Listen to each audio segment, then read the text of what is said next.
Paraît étrange, mais le résultat est bluffant.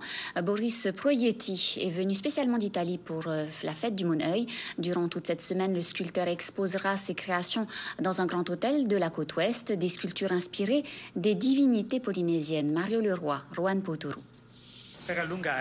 Maui, capturant le soleil pour allonger la journée, Uruhatu, le dieu de l'océan, une partie de la mythologie polynésienne interprétée par le sculpteur italien Boris Proietti. Sa spécialité, la sculpture sur savon. L'aventure commence il y a 1 an. Avec un ami chimiste, il décide de créer une œuvre originale pour la semaine du Monoi. Il s'inspire de légendes polynésiennes.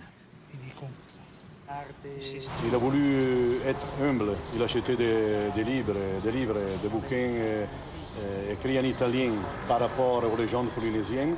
Il s'est inspiré totalement là-dessus.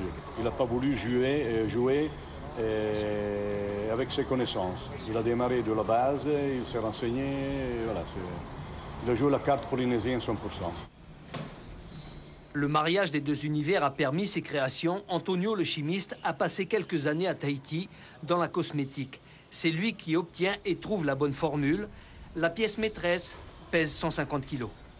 Voir évoluer par ses-mêmes, par ses capacités, un matériel brut, parce que finalement, dès qu'on a sorti, par exemple, ce savon, on a sorti quand même un bloc de 150 kilos, c'était un demi-cylindre, et honnêtement, j'avais des doutes.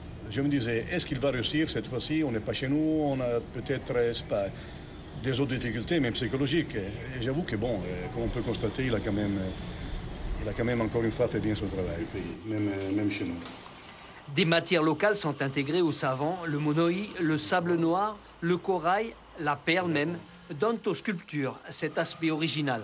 Auparavant, tous les savons soit ont une texture assez molle, soit sont friables. Et ça pose un problème quand on travaille la matière, on essaie de lui donner du volume. Donc il était important de revoir la formule pour lui donner cette élasticité que n'a pas le savon forcément classique qu'on utilise tous les jours. En décembre, c'est à Milan que l'artiste présentera une autre œuvre, une sculpture d'inspiration polynésienne.